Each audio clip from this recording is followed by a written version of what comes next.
So think about your posture, because the posture will help you to sort of open up a little bit, to create a bit more space for movement.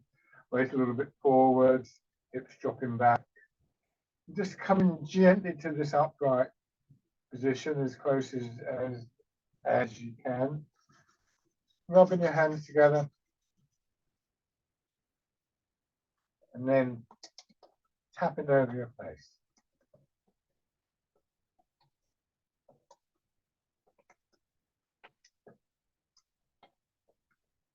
Over your head and neck.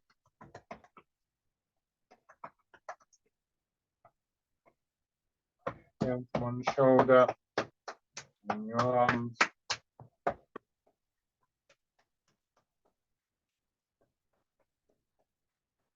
Other side.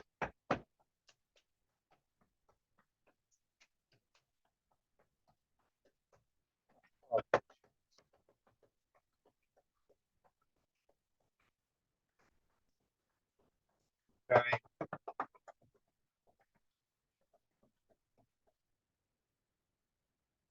Legs.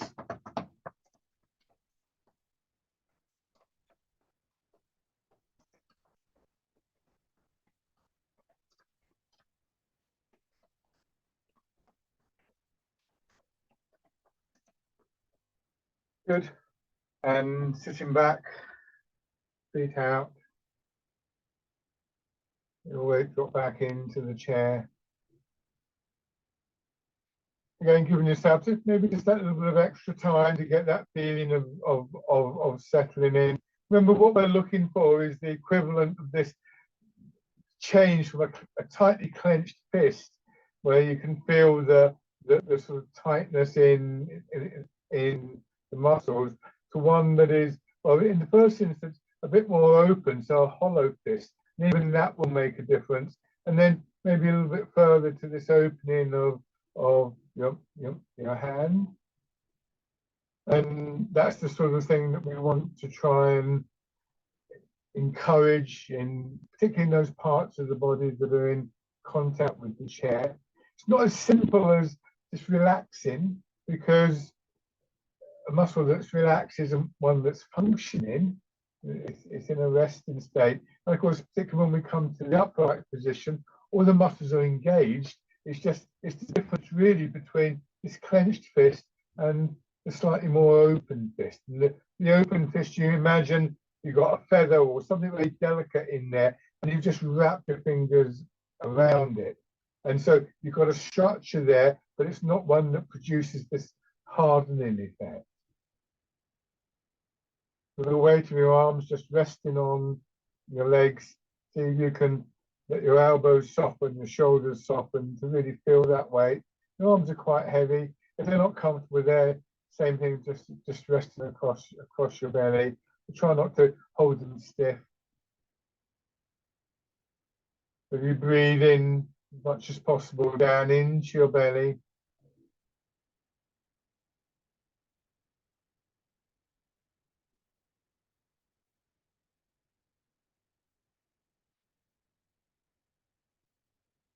And then coming back up to the upright position, trying to feel about a third of your weight in your feet, but always aware of your back. If you feel that in doing this, your back has begun to stiffen up, you can just sit back for a few moments to let it soften again.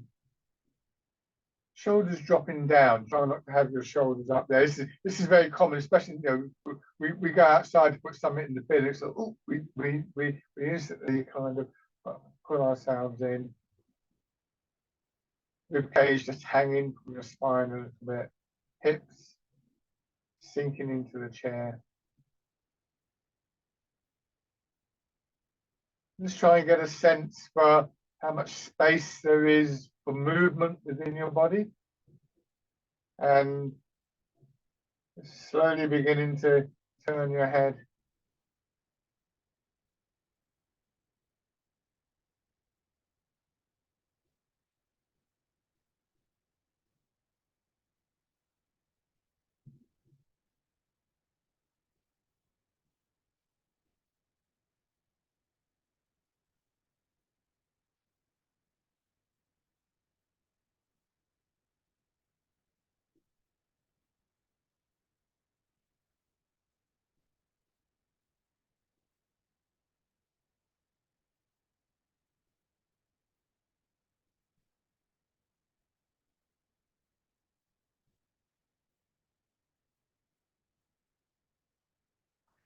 Hands in front of your shoulders, small circles with your elbows, smoothing your shoulders.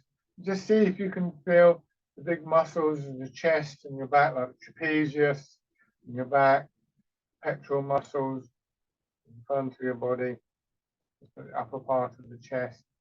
Just beginning to move a little bit more freely.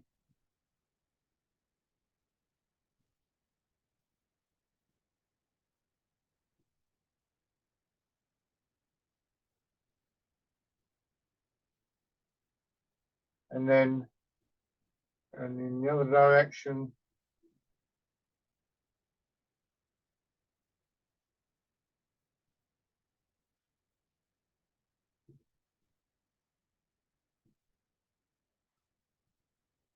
hands down to your sides.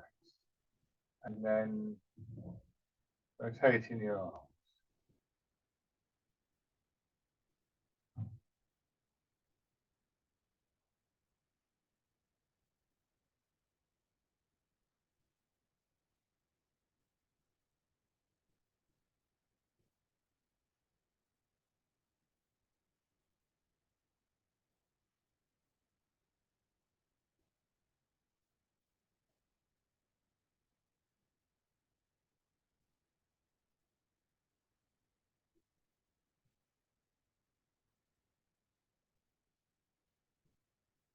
Winding around.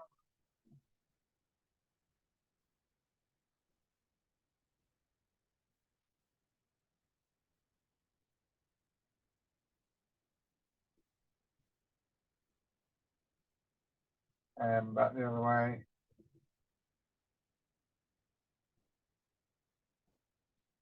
So the more we can engage more parts of the body in any one particular movement, then the less load there is, the less effort there is on the whole body. It's spread around a little bit more, whether that be simply maintaining the posture or moving. Now just letting yourself ease forwards. As your hips drop back, feel that extension through your back and your spine. So that coming up is a combination of that contracting, but of course also this push from our feet and our legs. So we want to let the legs absorb the weight of our body, of the pressure in the soles of our feet, and then spring us back.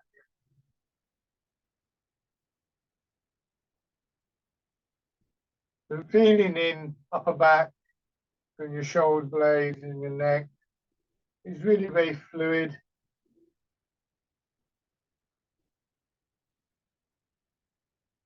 Very soft and elastic.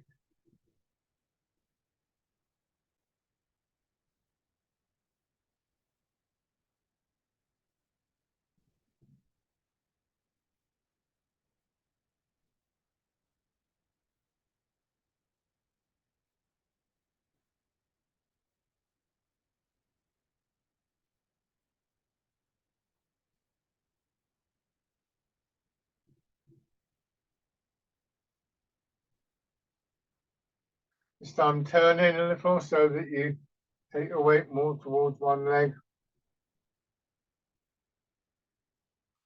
This principle is the same. Using your legs, that elasticity in your back with your hips dropping back. So that coming up is nice smooth feeling, that sense of your spine almost floating in water.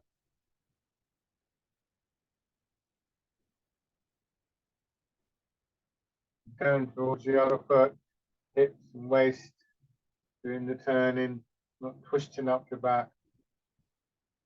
You don't need a big angle, it's only towards your knee. So maybe what, 25 degrees, something like that.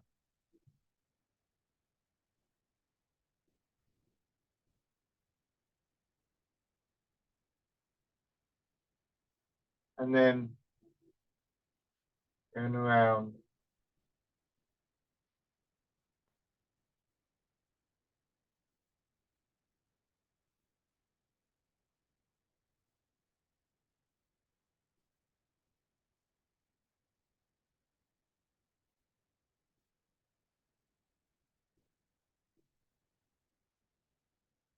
back in the other direction.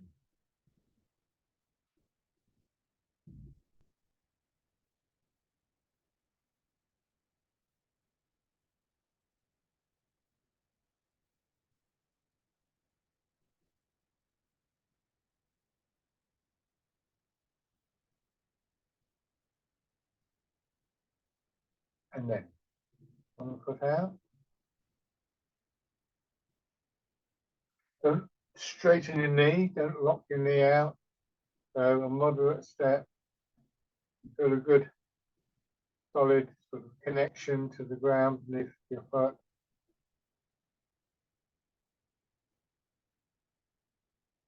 And then on the other side.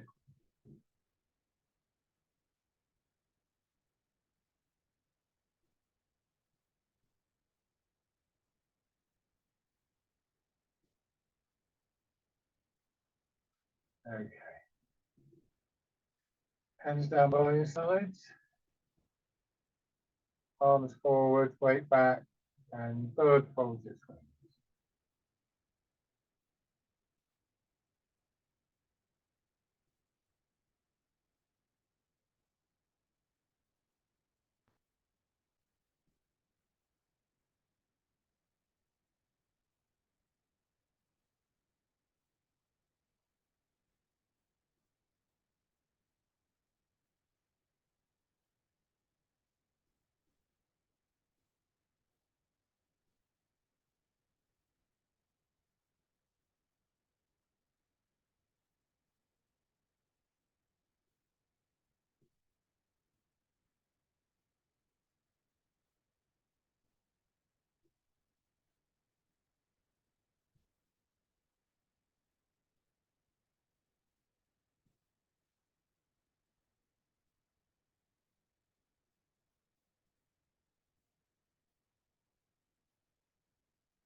This time from the forward position, change into fisherman castanet. Again, just aware of the weight of your arms hanging from your shoulders. The arms should feel quite heavy. They are quite heavy.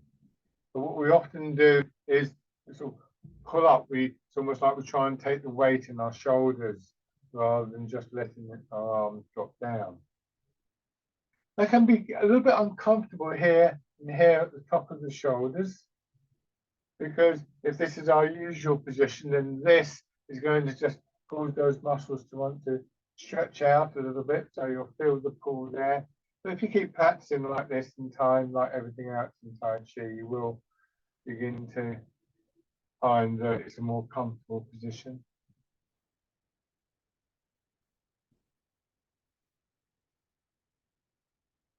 Again, just aware of what's happening in your back, the muscles of your back and your shoulders. And down through into your fingers, feel as though the muscles in your arms are sort of being pulled along almost. Almost like the feeling, if you can remember, being on a roundabout and sort of hanging back from the roundabout, that sense of a pull all the way through your body. It's very similar to the sort of feeling we want to get. So you want to feel these big muscles, the radial muscle and so on, quite sort of chunky muscles, actually are soft enough so that you get that feeling of moving through water.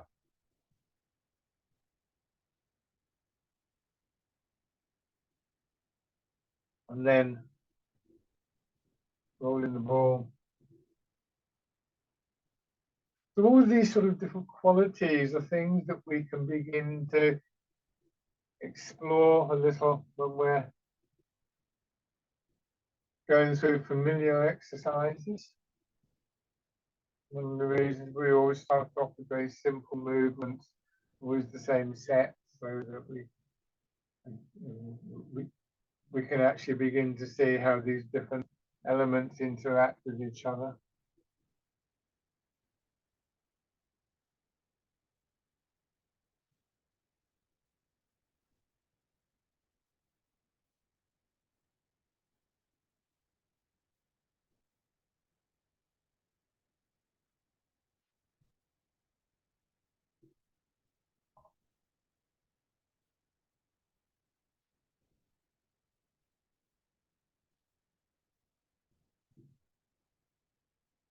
And then pigeon spreads its wings.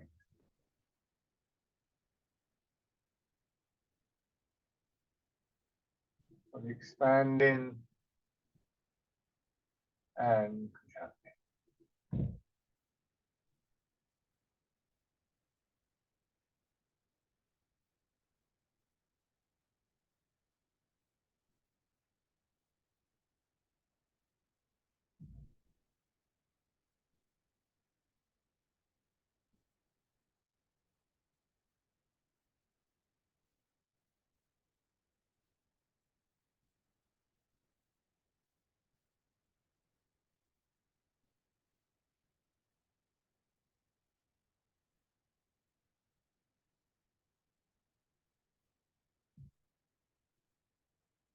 One more time.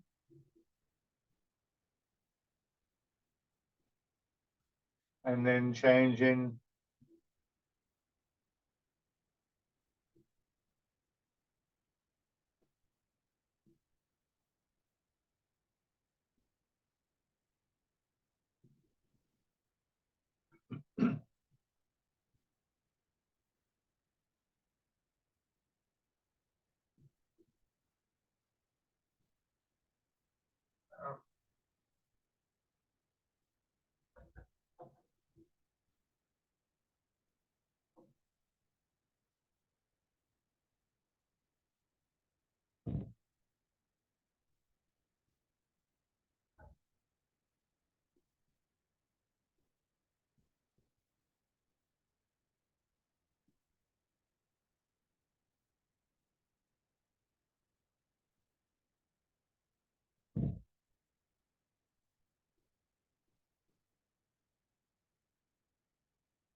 And then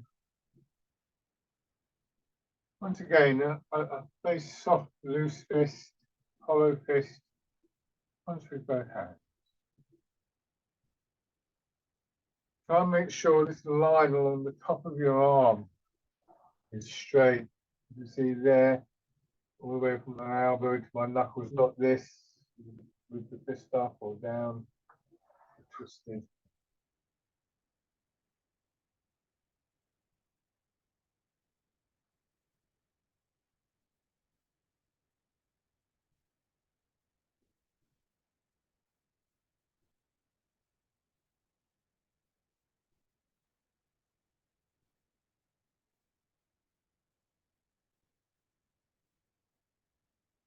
And then changing, winding out.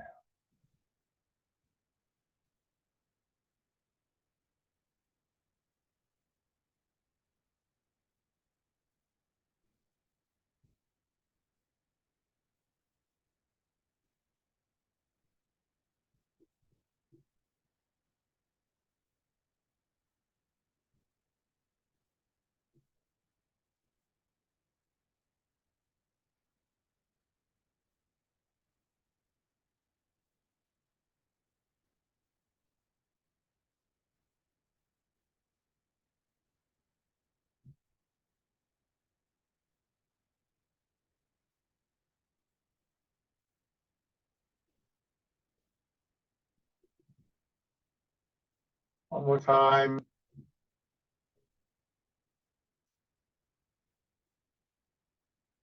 Now polishing the table. Just be aware of your back as you extend forwards and how far you can go without creating that kind of clenching, tightening feeling in the back. And easing gently. If you wanted to get a bigger range of movement, let your hips sink down more. Try not to strain in your shoulders and just get this feeling of your back extending.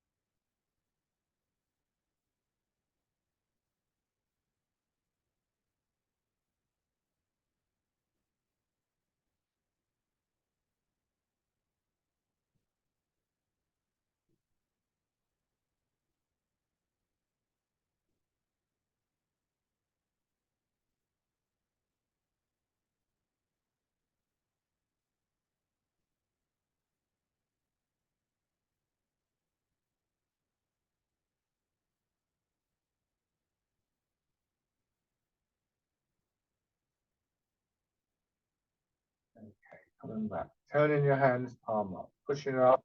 Then your back just lengthening and contracting very gently. Nice steady pulse and rhythm to the movement. Expanding, contracting. Expanding and contracting. Maybe feeling that too in the front of your body, your belly, your ribs.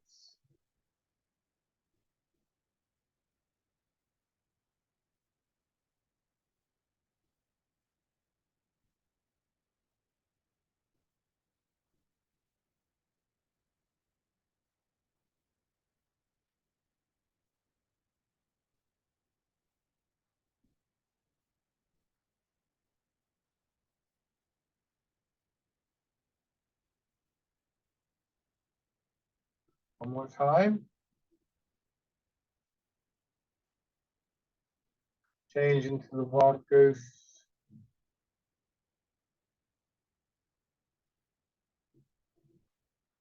Not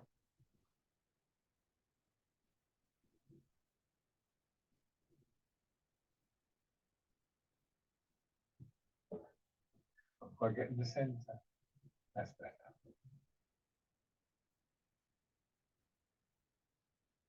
Nice smooth feeling in your shoulders and your back. And with your hands just slightly in front of your body. Make sure you're putting them back like that. You're going to tighten up across your back and in your chest and back. So we don't want to do that. The chest maintained what was sometimes described as a hollow, concave feeling or an empty feeling.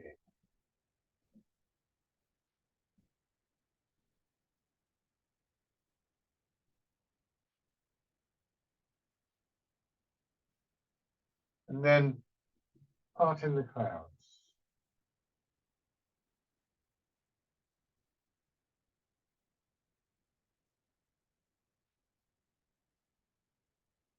Again, think about how far you're moving.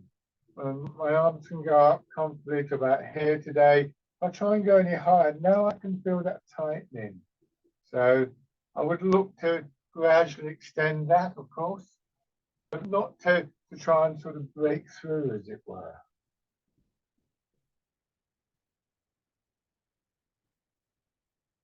And again, this stays slightly in front of your body.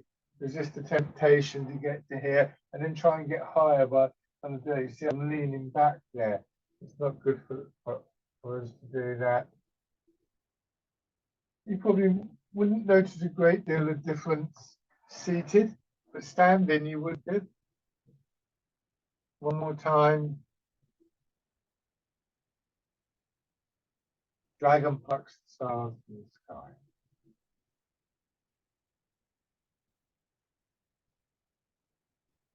Same thing here.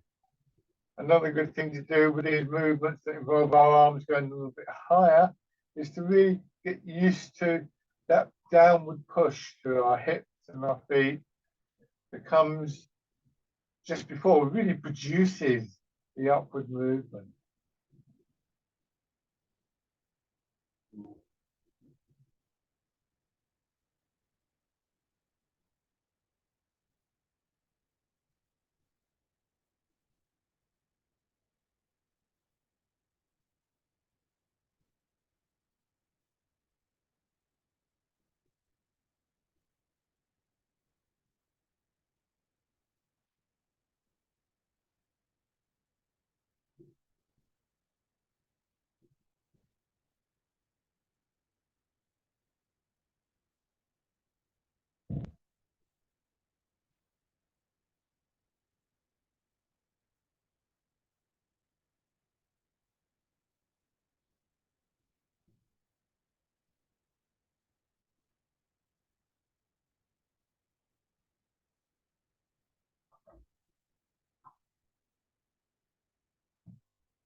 One more on each side.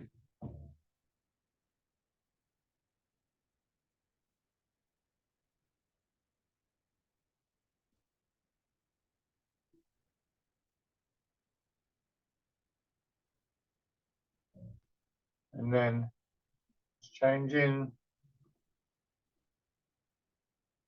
pushing in two directions. Still that rhythm of the movement, your body expanding and expanding and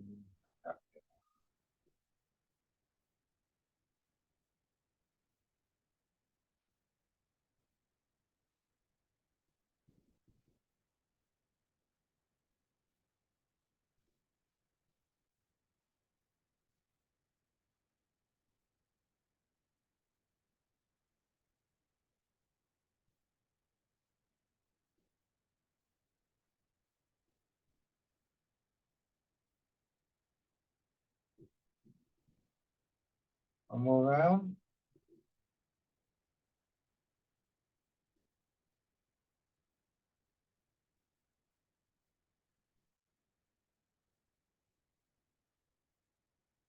Put out, scooping the seam, look at the sky, knee just a little bit bent, easing forwards, and then again, feeling that pull on your hips, a bit of a push from your foot that's still flat on the floor.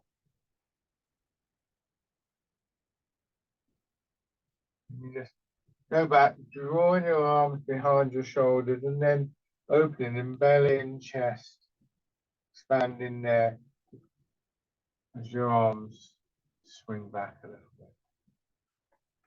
You can hear, I come back, see how my arms are coming up, and they sort of swing over. You imagine that your arms were sort of stuck in mud or something like that, and you're pulling them out, and then suddenly they're released, and you get this, oh, you get this kind of thing. It's a little bit like that, because as you come back, there's that extension through your back, which then begins to contract, and you put the same extension through your arms.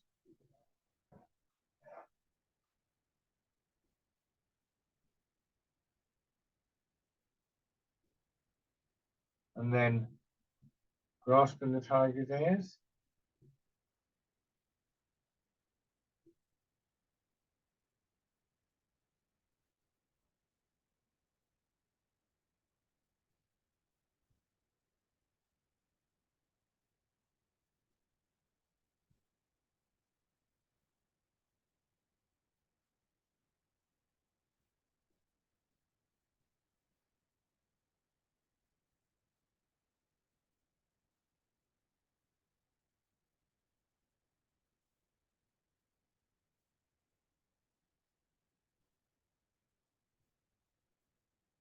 One more time on this side.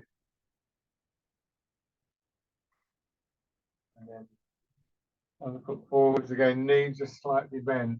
And as you go forwards, you shouldn't feel any pressure on your knee joint. The muscles in back of your leg will feel a bit stretchy. And in your lower back. And very careful with that.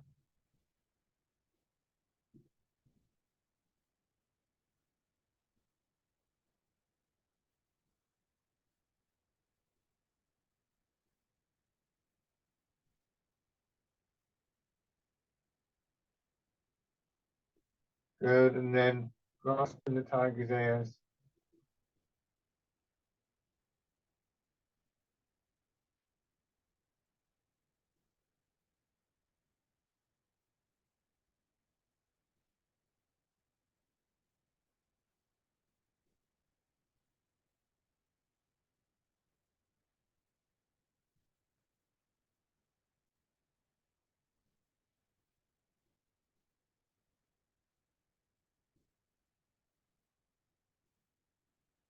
One more time.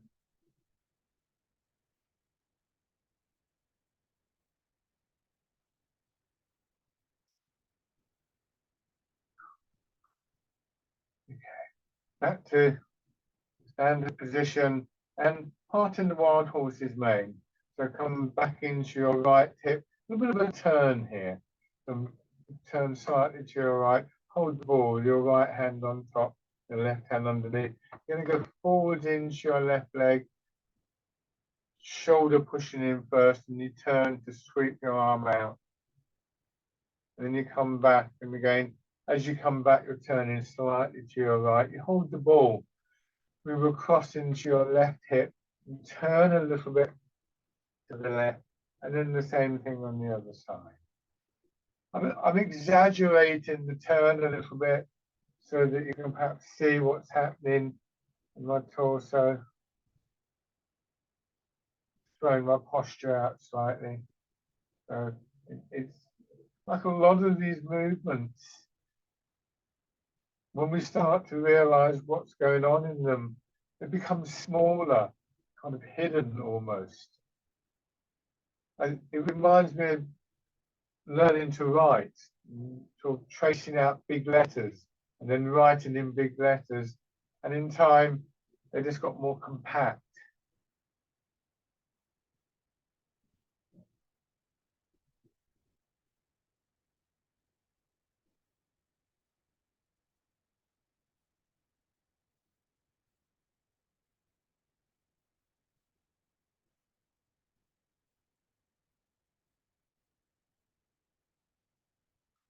Notice how your chest opens, this diagonal line from your left shoulder to your right hip. Then that draws you back. Again, that once a part of the body and the muscles in that area have extended, then they'll just naturally start to contract. And here, feel a similar feeling across your back. So each movement loads your body. The next one. And liken that process to drawing a bow with an arrow in it and then releasing it.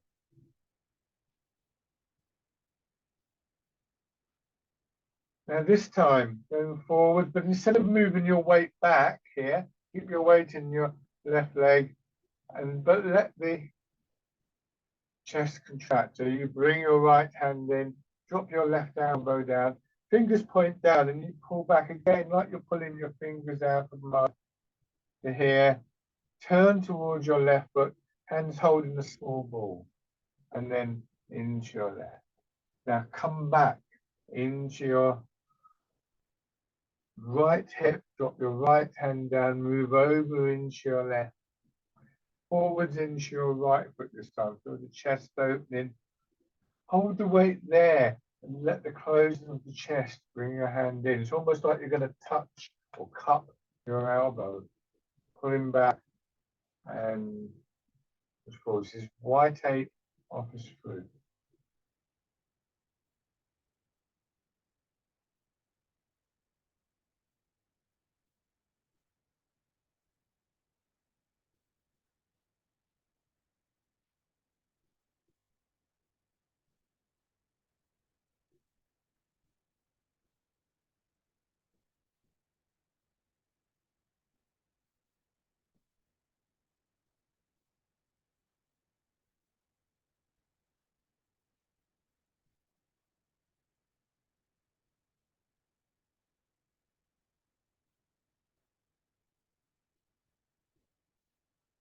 One more time to each side.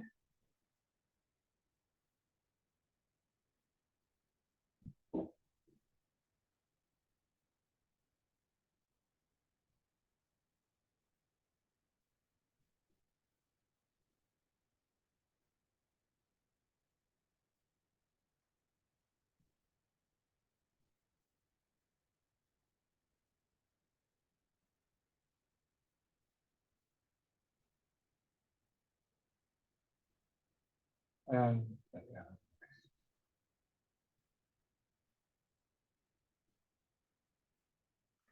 once again, rubbing your hands together.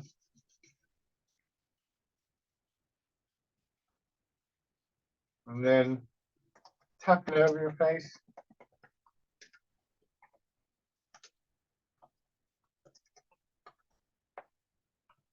Over your head and neck.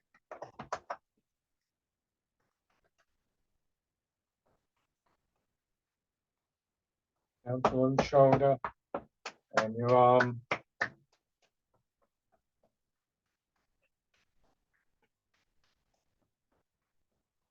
The other side.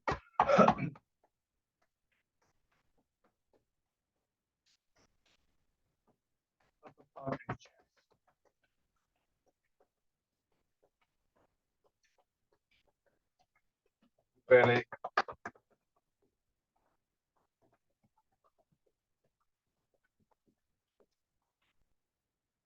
And then legs.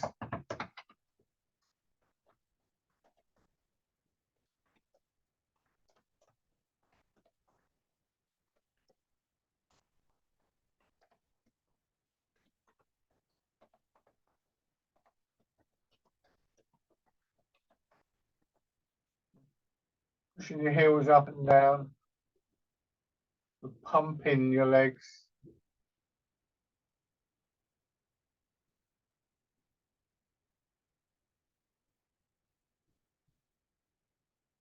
And then around.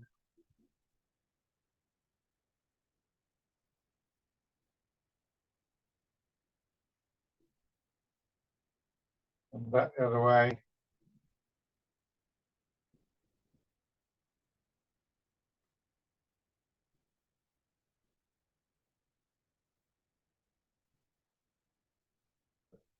Okay, and then standing.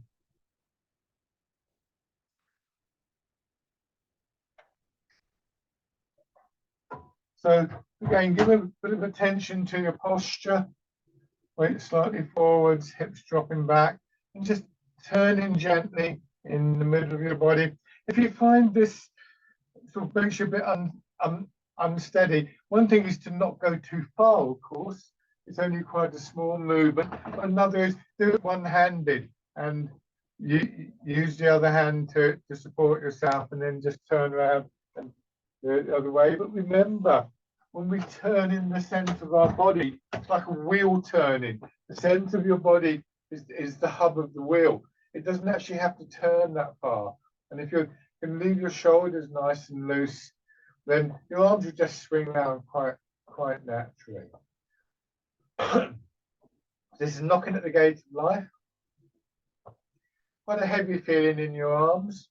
I don't know if you can hear it, but if I come a bit closer, I feel I have my arms make that sort of slapping noise. Okay, aware of the movements in your back and your shoulders. Keep trying to keep your weight sinking down. It's a very loose movement, this one. You want to feel as though if you're outside, which is a bit unfortunate today, but if you were outside and there was a slight breeze that touched your shoulder, then it would just be, there would be no resistance to the movement.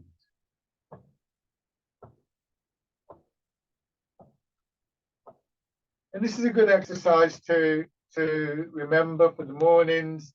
I always start off with this exercise first thing in the morning. And the way I would start up is just like this.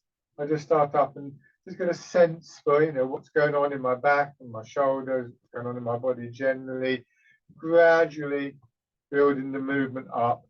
Careful not to sort of like get those little twinges, or when I get a little twinge, careful not to sort of like do it again, thinking about my posture and so on and so forth.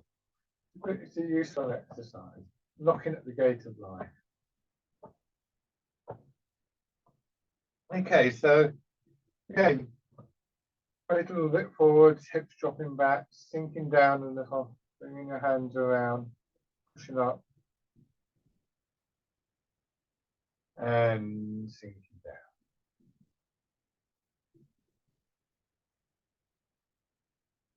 So the push down now is felt really through your feet. In the chair, it was feet and hips.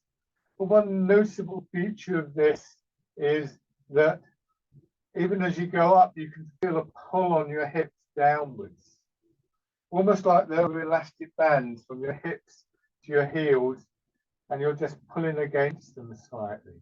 So that again, there comes a point where you just naturally start to return. And that's quite a useful idea, quite a useful image, because it means that even while we're extending, perhaps especially while we're extending, we're still keeping that sense of a connection to the pull of gravity downwards and the connection to the ground that gravity is pulling us towards. Now, wild goose.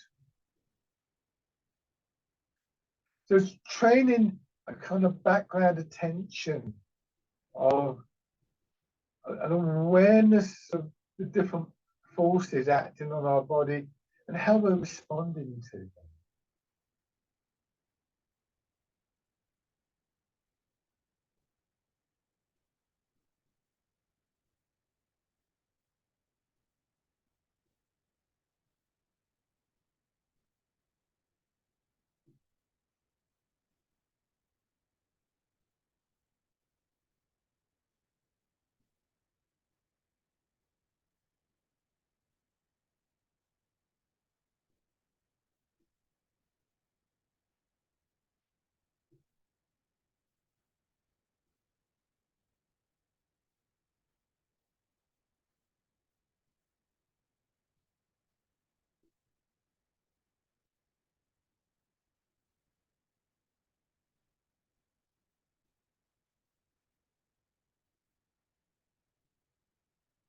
One more time. And then parting, so parting the clouds.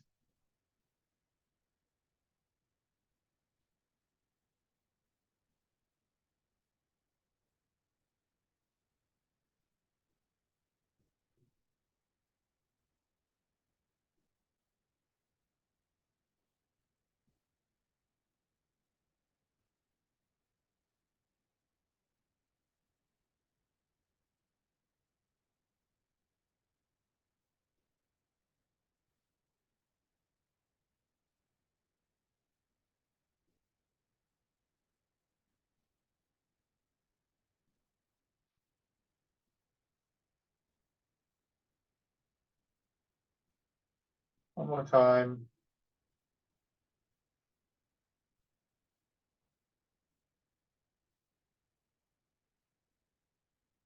Okay. 1 foot forwards.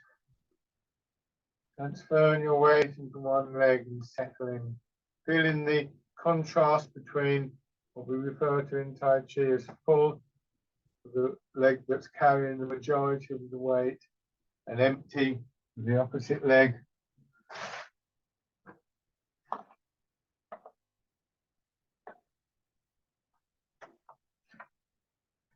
Allowing your leg to fill up, allowing your foot to get pushed gently into the floor. Again, not resisting this. So ankles, hips, and in particular knees are often kind of tightening up at this point. And again, that'll be more prominent in the colder weather.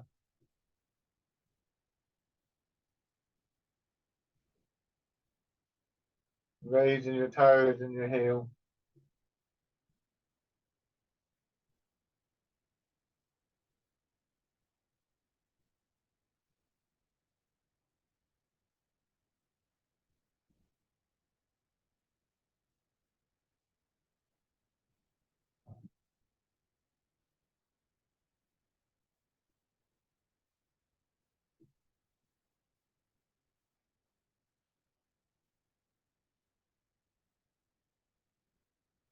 And then stepping in.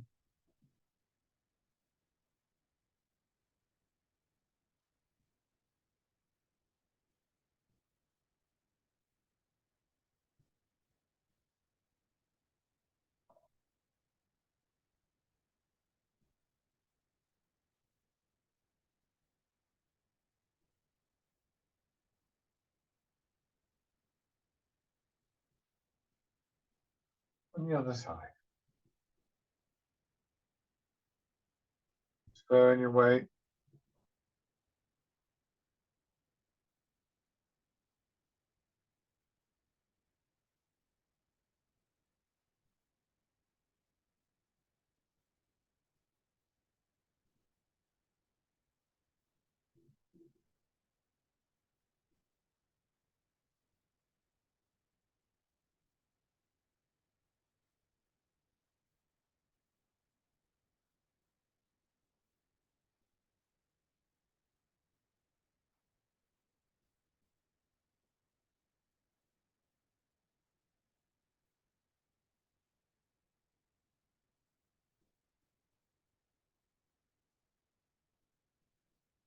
And then raising your toes and your heel.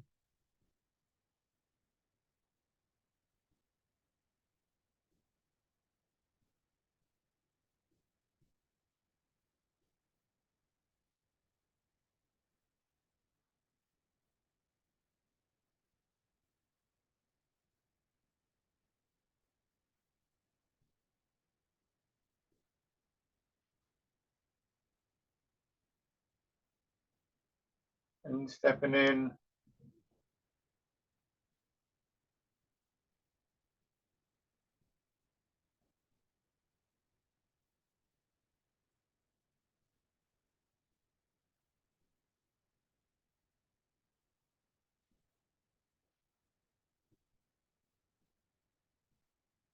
And then stepping through. Again, measure your steps so you can get your foot fully on the floor, comfortably on the floor before you commit your weight.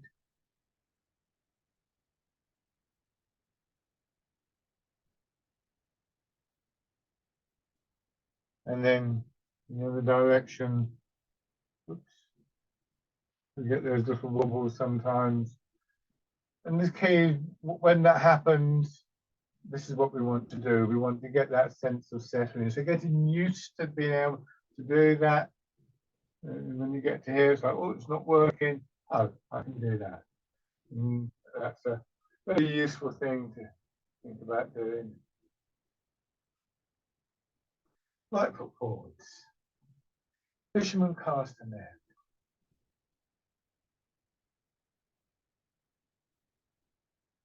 Again, just aware of the weight of your arms as you let them swing through.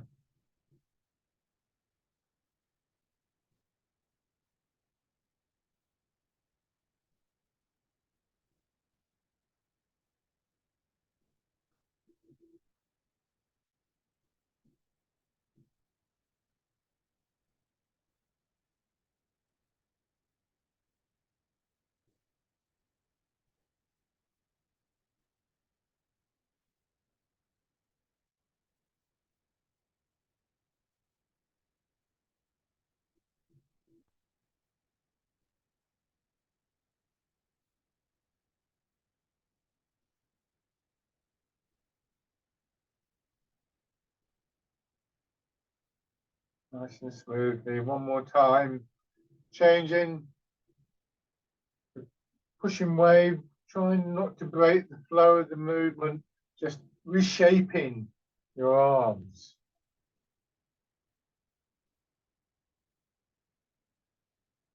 The flow, the energy, the strength, the momentum is already there. So we just change things slightly.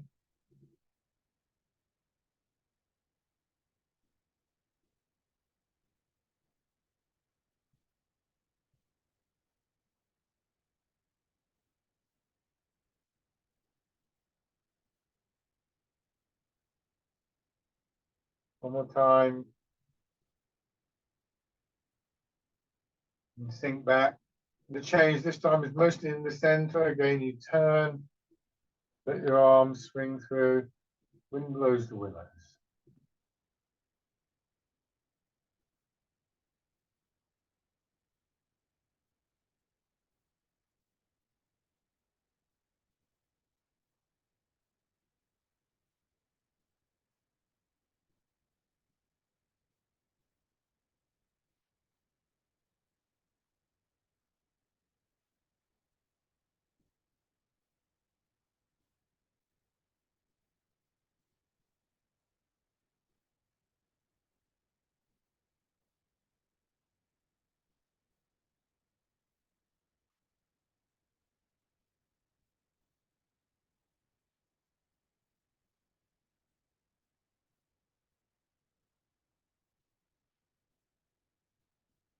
Okay.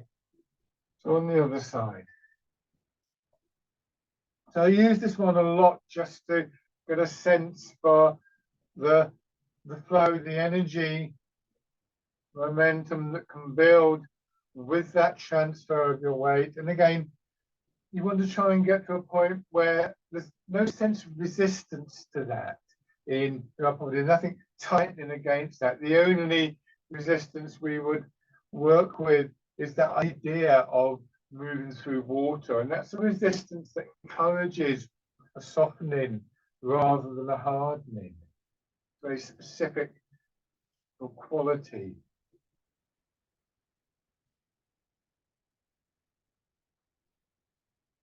One more of these, and when we come to make the change to pushing wave, it's really just, you know, the arms changing their shape. So it's a very simple change, but one that's quite difficult to make. Is always a temptation to sort of stiffen in the arms to do more than is necessary, really.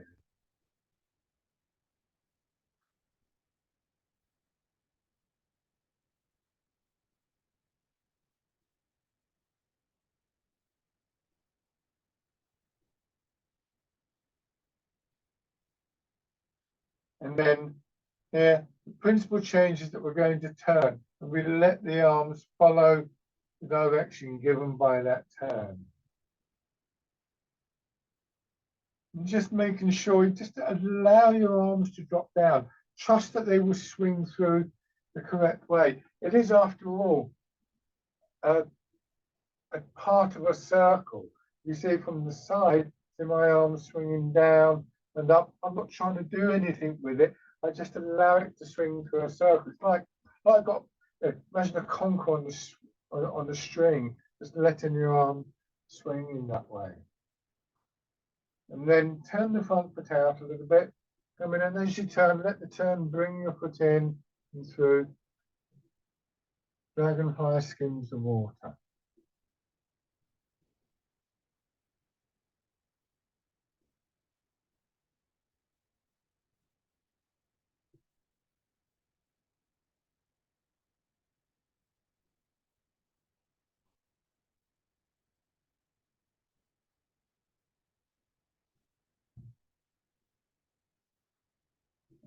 And then back the other way.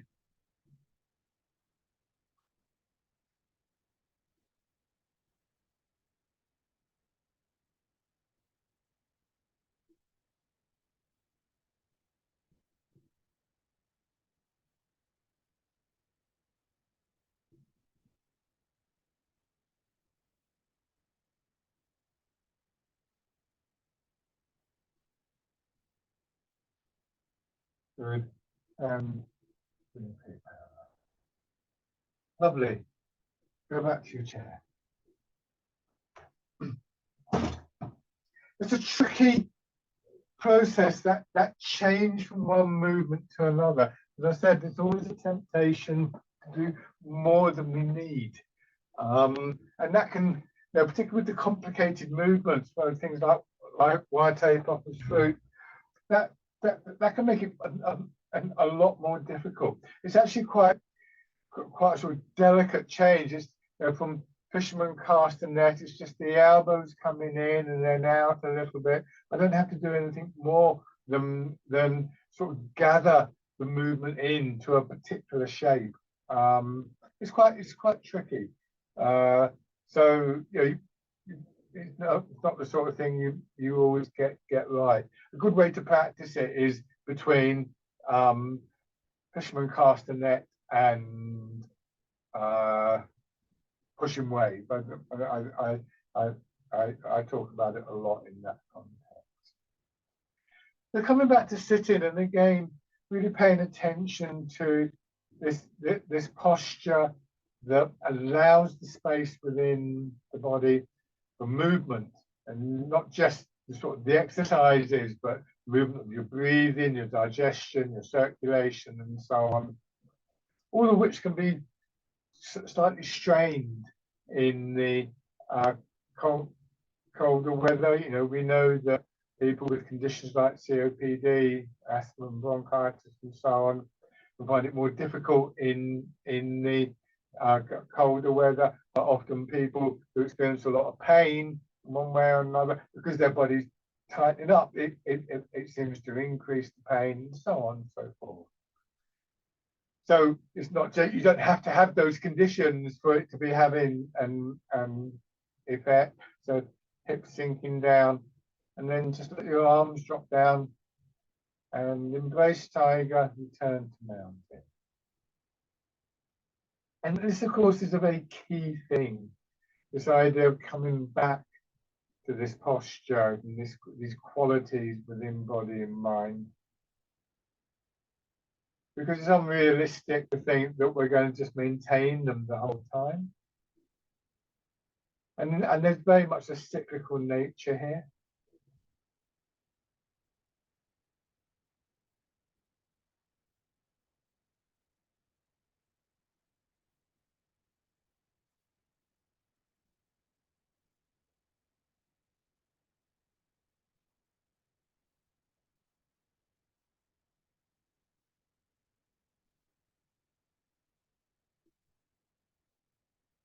And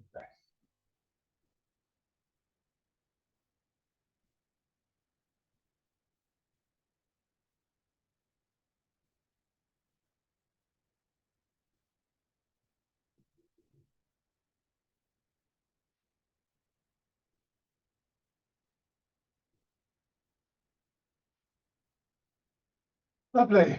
That went really quickly today. Well, it often does, doesn't it? But it just felt very quick to me today. Thank you very much, everybody.